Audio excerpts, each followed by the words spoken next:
Alors dans cette vidéo, on va apprendre comment diagonaliser une matrice A qui est ici une matrice 2,2 qui vaut 5, 6, moins 3, 4. Bon. Alors on a pris une matrice 2,2 ici pour faire un petit peu la manière, pour voir un petit peu de manière générale que signifie diagonaliser, d'accord. Et puis dans d'autres vidéos, on verra avec des matrices 3,3 avec en plus des cas particuliers, d'accord, tous les cas possibles, pour voir un petit peu comment faire pour se débrouiller quand on a la question de diagonaliser une matrice. Bon. Alors.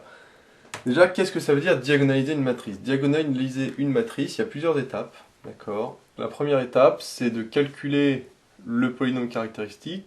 Pourquoi? Pour trouver ce que j'appelle les VP, c'est-à-dire les valeurs propres. On peut mettre VAP, parce qu'après il y aura aussi vecteur propre, d'accord? Donc d'abord trouver les valeurs propres, donc ça c'est avec le polynôme caractéristique, on verra ce que c'est. Ensuite, calculer les vecteurs propres, donc là je mets VEP pour vecteur propre, d'accord? Une fois qu'on a les valeurs propres et les vecteurs propres, on peut après écrire, en gros, je vais mettre écrire, d'accord, parce que on verra que c'est assez, une fois qu'on a ça, après c'est assez simple, d'accord. Bon. Alors, qu'est-ce que c'est le polynôme caractéristique? Le polynôme caractéristique, on note souvent xi, comme ça, de lambda, d'accord, c'est le déterminant, donc on marque entre crochets, de a moins lambda identité, d'accord. Donc ici le lambda c'est une variable, un peu comme x dans les polynômes à chaque fois, d'accord. Ici très souvent on l'appelle lambda, mais on peut mettre x, hein, on peut mettre xi de x, ça fera a moins x identité, il n'y a aucun souci, d'accord. Alors, on va calculer le déterminant de cette matrice, donc a moins lambda identité c'est facile, en fait c'est la matrice A, mais moins lambda identité. Or l'identité, on sait que c'est 1 sur la diagonale et des 0 partout, c'est-à-dire que ailleurs ça va pas changer, il n'y a que la diagonale qui va changer. Et moins lambda identité, c'est-à-dire que sur la diagonale c'est pas des 1 mais des moins lambda. D'accord? Si j'écris moins la matrice moins lambda identité, d'accord? La matrice identité c'est avec des 1 partout, mais comme je la multiplie par moins lambda, et ben ça fait tout simplement moins lambda, moins lambda, moins lambda, etc. jusqu'à moins lambda et puis des 0 partout. D'accord?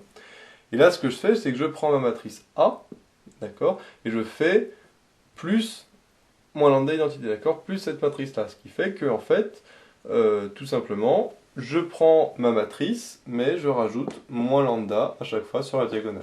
D'accord? C'est-à-dire que là, j'obtiens ça, d'accord, puisque je réécris 5, 6, moins 3 et moins 4, mais sur la diagonale, je rajoute moins lambda et moins lambda. D'accord? Alors, au passage, bien sûr, identité, ici, comme c'est une matrice de 2, forcément, là, j'aurai moins lambda identité, c'est forcément la matrice de 2 hein, de l'identité. D'accord? Donc on voit que ça revient à mettre moins lambda sur la diagonale. D'accord? Donc ce qui me donne tout simplement ça. D'accord? Ça, cette étape-là est très simple. Quand je fais déterminant de A moins lambda identité, je recopie ma matrice A et je rajoute moins lambda à chaque fois sur la diagonale. D'accord? Bon. Après, ici, on a pris un cas simple, une matrice de 2 pour faire d'abord voir un peu la méthode générale. Une matrice de 2, on sait que pour calculer son déterminant, c'est la méthode du gamma, c'est-à-dire qu'on fait ça fois ça, moins ça fois ça. C'est-à-dire qu'on va faire 5 moins lambda fois moins 4 moins lambda, ça fois ça, moins la deuxième diagonale, c'est-à-dire 6 fois moins 3. D'accord? C'est la diagonale dans ce sens-là, moins la diagonale dans ce sens-là. D'accord? Bon. Ensuite, une fois qu'on a ça, il faut en fait factoriser cette expression. Donc avant de la factoriser, on va d'abord la développer, puisqu'on voit que c'est un petit peu le foutoir. Donc on va d'abord la développer, puis après on va la factoriser. Alors, on y va, donc 5 fois moins 4, ça fait moins 20, 5 fois moins lambda, ça fait moins 5 lambda, moins lambda fois moins 4, ça fait plus 4 lambda, moins lambda fois moins lambda, ça fait plus lambda carré. D'accord? Et moins 6 fois moins 3, ça fait plus 18. Là, je vais rapidement, parce que c'est vraiment très très simple. C'est vraiment que du calcul basique. Ensuite, il ne faut pas oublier que lambda, c'est une variable, d'accord? Donc bien sûr, je vais mettre dans le bon ordre, c'est-à-dire que je vais mettre lambda carré en premier, parce que c'est plus haut degré, ok? Ensuite, moins 5 lambda plus 4 lambda, ça fait moins lambda, ok? Et moins 20 plus 18, ça fait moins 2. Je ne m'attarde pas sur les calculs, c'est vraiment simple, ok? Et donc, qu'est-ce que j'obtiens? J'obtiens un polynôme du second degré, puisqu'on a dit que lambda c'était une variable, d'accord? Donc c'est comme si j'avais x carré moins x moins 2, d'accord? Bon, jusque-là, pas de problème. Et on a dit que le but c'était de factoriser cette expression. Or, on sait que pour factoriser un polynôme du second degré, il faut trouver ses racines. Et pour trouver sa racine, on fait delta b carré moins 4ac, etc. Donc, alors on pourrait faire delta b carré moins 4ac, trouver les racines, il n'y a aucun souci. Là, on est habitué maintenant, hein, après plusieurs vidéos, on sait que si on voit des racines évidentes, eh ben, on peut faire le principe des racines évidentes. Ici, bon, je vais le faire directement, hein, mais on voit que, après analyse, on voit que moins 1 et 2 sont des racines évidentes. Pourquoi? Puisque moins 1 au carré, ça fait 1, moins 1, ça fait plus 1, donc 1 plus 1, ça fait 2, moins 2, 0. Donc moins 1 est bien racine évidente. Et si j'en place par 2, 2 au carré, ça fait 4, d'accord? Moins 2, bah 4 moins 2, ça fait aussi 0. Donc moins 1 et 2 sont racines de ce polynôme-là, d'accord? Donc on sait à ce moment-là que la formule pour factoriser un polynôme du second degré, c'est petit a, d'accord? Le a, ce qui est le coefficient du lambda carré, d'accord? Donc qui vaut 1, du coup on peut l'enlever. Facteur de lambda moins la première racine, donc moins 1, fois lambda moins 2, d'accord? Fois la deuxième racine, moins la deuxième racine, d'accord? C'est toujours lambda moins la première racine fois lambda moins la deuxième racine. Ou l'inverse, hein, c'est pareil, hein, d'accord, on peut les inverser. Et avec le a devant, d'accord, le coefficient du plus haut degré, mais comme ici il vaut 1, du coup il n'y a rien du tout. D'accord. Ce qui me fait donc lambda plus 1 fois lambda moins 2. D'accord. Voilà, donc là, c'est une lambda, donc j'ai factorisé mon polynôme. Ok. Bon. Alors là, on arrive à quelque chose d'intéressant. C'est qu'on voit que notre polynôme, d'accord, xi de lambda, qui est ce qu'on appelle le polynôme caractéristique, est scindé à racine simple. Qu'est-ce que ça veut dire ça? Scindé, ça veut dire qu'il est produit de polynômes de degré 1. Ce qui est le cas, puisque lambda plus 1, c'est un polynôme de degré 1, lambda, d'accord, et lambda moins 2, c'est un polynôme aussi de degré 1. D'accord. Il n'y a pas de lambda carré, de lambda cube ou de je sais pas quoi. D'accord. Donc, ça, c'est un polynôme de degré 1 et ça aussi, et c'est fois entre les deux, donc c'est bien un produit de polynôme de degré 1, d'accord. Et en plus, ce sont ce qu'on appelle des racines simples, puisque chaque terme est à la puissance 1, d'accord. C'est pas au carré, c'est pas lambda, si j'avais lambda plus 1 puissance 3 fois lambda moins 2 puissance 4, par exemple, ce serait pas des racines simples, d'accord. Mais là, comme c'est lambda plus 1 tout court et lambda moins 2 tout court, ce sont des racines simples, d'accord. Et quand on a comme ça un polynôme caractéristique qui est scindé à racine simple, on sait déjà que la matrice A est diagonalisable, forcément. D'accord. On a nécessairement la matrice A qui est diagonalisable, ce qui n'est pas le cas pour toutes les matrices. Il y a des cas, on verra, où la matrice A n'est pas diagonalisable. D'accord. Bon, là, dans l'énoncé, si on nous demande de diagonaliser, forcément, c'est le cas, mais il y a des cas où ça ne l'est pas. D'accord.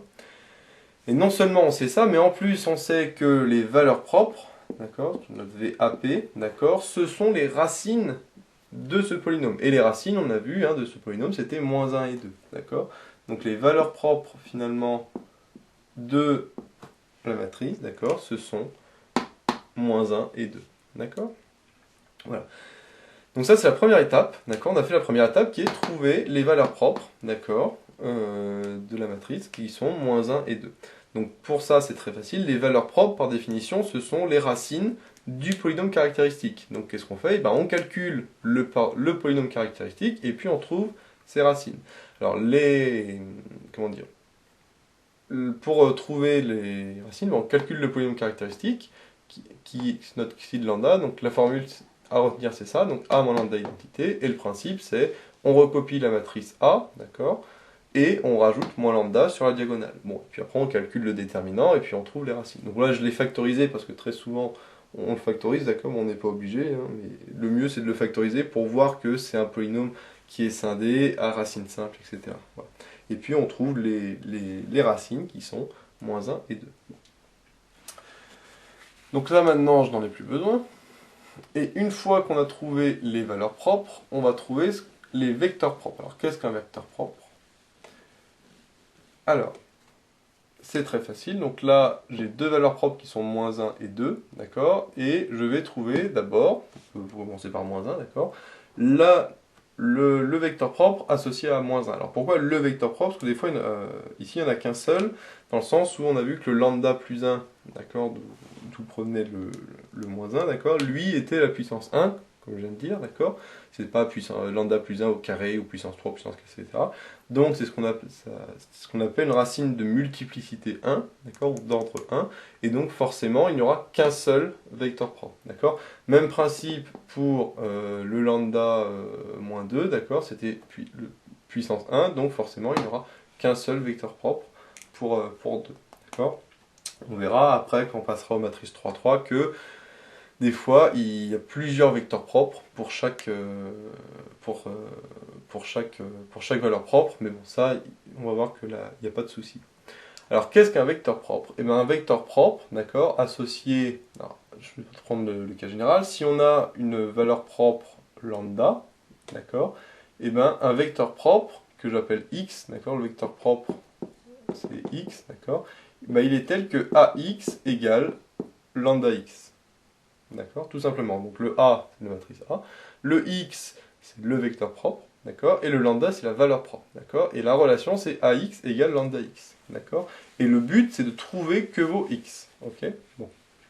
Alors, bien sûr, ici, x, si on dit que x, c'est un vecteur propre, comme on est dans les matrices de 2, et ben, le x, ce sera un vecteur colonne, hein, bien sûr, quand on dit les vecteurs propres, ce seront toujours des vecteurs colonnes, d'accord, qui ont autant de coordonnées que la matrice. Hein. D'ailleurs, si c'est une matrice 2-2, il y aura deux coordonnées. Si c'est une matrice 3-3, bah, ce sera x, y, z. Si c'est une matrice 4-4, ce sera x, y, z, t, etc. etc.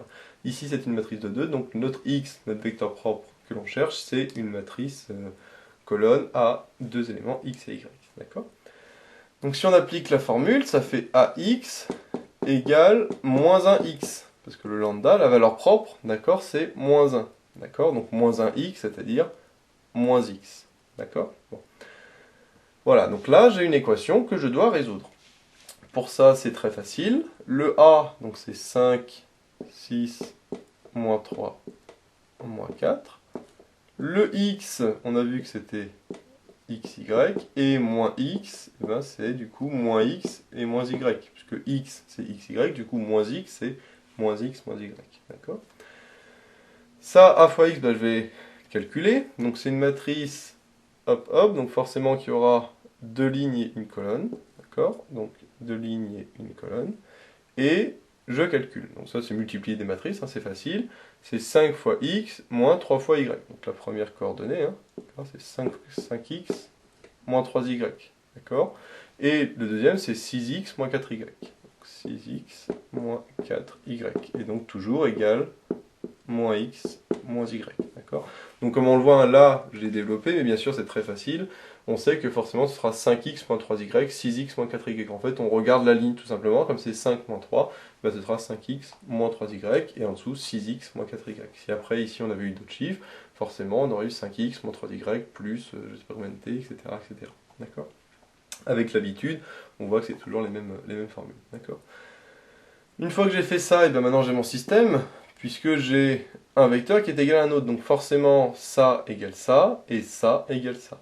C'est-à-dire que j'ai 5x moins 3y égale moins x, ça c'est la première ligne. Et la deuxième ligne, 6x moins 4y égale moins y. D'accord? Une fois que j'ai mon système, je le résous. Donc ça me fait, je vais passer le x ici, donc 5x plus x, donc ça fait 6x, égale 3y, parce que moins 3y je le passe à droite, ça donne plus 3y. Là je laisse 6x à gauche, et le moins 4y je le passe à droite, donc ça fait 4y, donc ça fait 4y moins y. 4y moins y, ça fait 3y. Ah, on remarque que c'est la même ligne au-dessus et en dessous, ce qui fait qu'en fait, le système revient à dire 6x égale 3y, en fait, hein, comme c'est la même, en fait, il n'y a plus de système, il y a juste une équation. Évidemment, je ne laisse pas comme ça, je divise par 3, donc ça me fait 2x égale y. Voilà. Donc, hein, les deux équations, en fait, ne sont qu'une seule et même équation, qui évidemment se simplifie par 3 et donne 2x égale y, ou encore mieux, y égale 2x. On va voir encore mieux, d'accord? Alors, y égale 2x, qu'est-ce que c'est? Ben, ça, c'est l'équation de ce qu'on appelle l'espace propre associé à la valeur propre 1. D'accord? Donc pour l'instant, on ne se casse pas trop la tête avec ça, on verra ça plus en détail pour les matrices 3-3. Ce qu'il faut retenir, c'est que nous, on cherchait un vecteur propre, on a vu qu'on a cherché un seul vecteur propre, d'accord? qui est xy, d'accord, et qui doit satisfaire à la relation y égale 2x, d'accord. Donc par exemple, là on a le choix, d'accord, parce que la seule condition c'est y égale 2x. Donc on peut par exemple prendre x égale 1, et à ce moment-là le y il vaudra 2 fois 1, c'est-à-dire 2, d'accord. Donc mon x que je cherche, d'accord, je vais prendre par exemple x égale 1, et donc y, comme il vaut 2 fois x, il vaut 2. D'accord. Voilà. Donc, avant de l'écrire proprement, je reprends très rapidement, hein, c'est facile. On a vu que la relation c'était ax égale lambda x, avec le lambda, donc la valeur propre qui vaut moins 1, donc ça fait ax égale moins x, et puis après c'est une résolution de système vraiment basique de chez basique. Il n'y a vraiment rien de spécial. On calcule ça fois ça, et on dit que ça c'est égal à ça, puis après système, voilà. Vraiment aucun souci à ce niveau-là. Et donc là, j'ai trouvé mon vecteur propre qui est 1, moins 1, 2, pardon. Et donc, je peux l'appeler par exemple x1, d'accord, c'est le vecteur 1, 2, d'accord, puisque la seule chose qui devait satisfaire, c'était la condition y égale 2x, d'accord, et là le y, il vaut bien 2x, d'accord, le 2 c'est bien égal à 2 fois 1, d'accord. Bon. Maintenant, je vais faire pareil pour 2, d'accord, donc ça me fait ax égale 2x. Donc là, je vais aller un petit peu plus rapidement, parce qu'on a vu que ax, c'était 5x moins 3y, et 6x moins 4y. D'accord, je renvoie à ce qu'on a vu tout à l'heure. Okay. Et ça doit être égal à 2 fois le vecteur grand X, qui est égal à 2x, 2y, donc ça c'est égal à 2x, et ça c'est égal à 2y. Là je vais vraiment rapidement, parce que c'est exactement le même principe que tout à l'heure, d'accord. Ax, c'est ça, d'accord, 5x moins 3y, 6x moins 4y, et 2x, bah, c'est 2 fois le vecteur xy, donc c'est 2x, 2y. Okay. On résout ce système, le 2x je le passe là, donc 5x moins 2x, ça fait 3x. Le moins 3y, je le passe à droite, ça devient 3y tout court, hein, le moins devient plus. Même principe, le 6x, pardon, je le laisse à gauche, et là, moins 4y, je le passe à droite, ça fait plus 4y. Donc ça fait 4y plus 2y, donc ça fait 6y. D'accord. Là, une fois de plus, on simplifie 3x égale 3y, donc ça fait x égale y, et là 6x égale 6y, ça fait x égale y. Donc finalement, ça me fait une seule et même relation, hein, c'est la même relation, hein, on voit entre les deux, qui est x égale y. D'accord. Parce que là, 3x égale 3y, je simplifie, ça fait ça, et 6x égale 6y, si je simplifie par 6, ça me fait aussi ça. Donc, au final, j'ai une seule condition sur le vecteur x, c'est que le x soit égal à y. Donc évidemment, je vais prendre quelque chose de simple, je vais prendre x égale 1, et donc à ce moment-là, forcément, le y vaudra 1 aussi. D'accord. Donc le deuxième vecteur propre, donc cette fois-ci associé à la valeur propre moins 2, d'accord, donc celui associé à la valeur propre moins 2, et ben c'est x2, je vais appeler x2 hein, par exemple, qui est 1, 1. D'accord, puisque la condition c'est que x soit égal à y. Alors attention, j'aurais pu prendre aussi 2, 2, 3, 3, 4, 4, 5, 5, etc. D'accord. Du moment que ça vérifie la condition x égale y, je peux prendre n'importe quel vecteur, d'accord, qui vérifie cette condition. Donc, par exemple, je peux prendre x égale 300 et puis y égale 300 forcément. D'accord. Mais bon, c'est pas très intelligent. On va prendre plus simplement 1 et 1. D'accord. Attention, pas prendre 0, 0. Hein, d'accord. On prend aucun un vecteur propre, ce n'est jamais d'accord, un vecteur nul. Ok. Sauf exception. Mais sinon, hein, dès qu'on a comme ça, on prend jamais des valeurs qui valent 0. D'accord. Même tout à l'heure c'était pareil. Hein. On avait y égale 2x. Donc là j'ai pris 2, 1. J'aurais pu prendre 8 et 4 ou autre. D'accord. Mais pas 0, 0. Bon. Donc voilà, j'ai fini. J'ai trouvé mes vecteurs propres puisque j'avais... Hop, c'est 2. Donc j'avais que 2 valeurs propres. À chaque fois, on avait vu que je devais trouver qu'un seul vecteur propre. Donc là, j'ai trouvé un vecteur propre pour lui et un vecteur propre pour lui. Donc là, mes vecteurs propres, c'est fini. D'accord. Une fois que j'ai fait ça, on peut passer à la troisième étape. La troisième étape, qu'est-ce que j'ai mis? J'avais écrit écrire. Alors pourquoi écrire? Parce qu'une fois qu'on a trouvé ça, et ben, la diagonalisation, c'est très simple. On écrit la formule en fait de la diagonalisation qui est que A égale P d P-1. Alors, qu'est-ce que c'est que cette formule? Ben, A, la matrice A d'ici, d'accord, c'est égal à P d P-1. Oui, mais que vaut P, que vaut D et que vaut P-1? Et bien, P, c'est tout simplement la matrice constituée des deux vecteurs. C'est-à-dire que là, le premier vecteur, ça va être le premier vecteur propre. D'accord ? Et le deuxième vecteur, ça va être le deuxième vecteur propre. Voilà. Là, c'est vraiment très très simple. Une fois que j'ai mes vecteurs propres, je les mets les uns à côté des autres. Et ça me fait ma matrice P. D'accord ? Maintenant, que vaut ma matrice D? La matrice D, c'est tout simplement, ce sera une matrice diagonale, c'est pour ça qu'on l'appelle D, d'accord? Donc comme c'est une matrice diagonale, bien sûr une matrice de 2, hein, à chaque fois ce n'est que des matrices de 2, puisque la matrice A est une matrice de 2.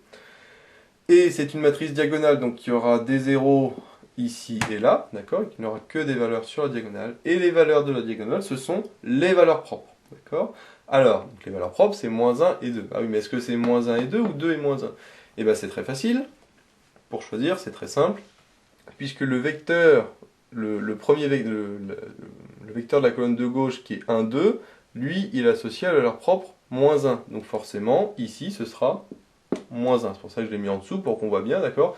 Le vecteur 1, 2, c'est le vecteur propre de la valeur propre moins 1. Donc le moins 1, c'est lui qui est là, d'accord? Alors que 1, 1, c'est celui associé à la valeur propre 2, donc c'est le 2 qui se situe là, d'accord? Forcément, hein, si lui c'est moins 1 et lui c'est 2, on ne va pas inverser, mettre le 2 là et le moins 1 là, d'accord?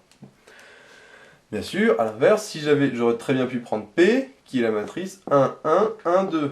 D'accord? J'aurais pu prendre d'abord celui-là et ensuite celui-là. Sauf que là, cette fois-ci, la matrice D serait été la matrice 2 et moins 1. Puisque 1, 1, c'est le vecteur associé à 2. D'accord? Donc là, il n'y a pas de règle, on fait comme on veut. D'accord? Du moment qu'on respecte ce principe de si la première colonne, c'est le vecteur propre associé à une certaine valeur propre, et ben dans la première colonne, ce sera également ça, etc. Et on fait ça pour chaque vecteur, d'accord? Pour chaque valeur. Bon. Et le P-1, eh bien, le P-1, c'est tout simplement la matrice inverse de la matrice P. D'accord? Donc par contre, là, on ne l'a pas, là, on va le calculer, d'accord? Mais on l'a pas. Bon, mais c'est pas grave, de toute façon, le but, c'est de savoir déjà que vaut P et que vaut D. Si on a ça, bon, on sait tout simplement ce que vaut... enfin, on peut après calculer P-1 sans problème, d'accord? Donc soit il demande des fois dans l'énoncé, soit il ne demande pas. Mais voilà. Mais diagonaliser, c'est ça. Ouais. D'accord? C'est de dire que A faut PD P-1 avec la matrice P et la matrice D. Bon. Alors, c'est bien beau, mais qu'est-ce que c'est que cette relation A égale PD P-1? Ben ça veut dire que A est semblable à la matrice D, d'accord, mais dans une autre base. C'est-à-dire que, en fait, cette matrice A, c'est la matrice d'une application dans une certaine base. D'accord? La base qu'on peut appeler la base B, qui est la base E1, E2, d'accord, qui sont deux vecteurs, d'accord, qui forment une base, d'accord, donc une base génératrice et libre. Bon. Ça c'est pas l'objectif du cours. Bon.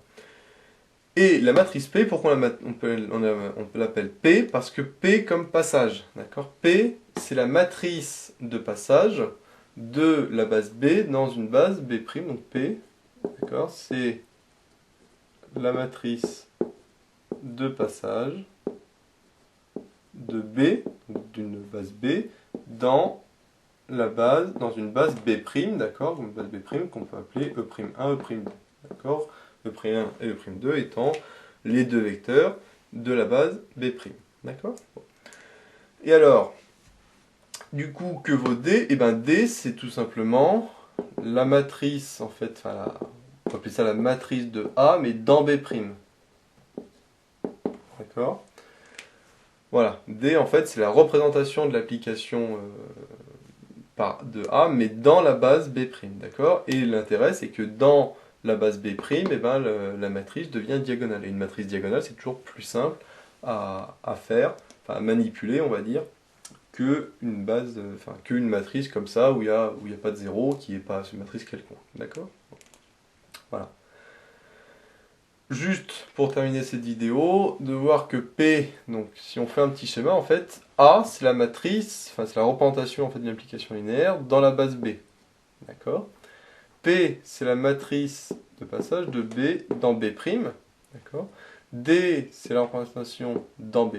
Et alors si P c'est la matrice de passage de B dans B', forcément P-1 c'est la matrice inverse, et donc c'est-à-dire la matrice de passage, mais de B' dans B. D'accord, c'est l'inverse, donc comme P c'est de B dans B', bah P-1 c'est de B' dans B.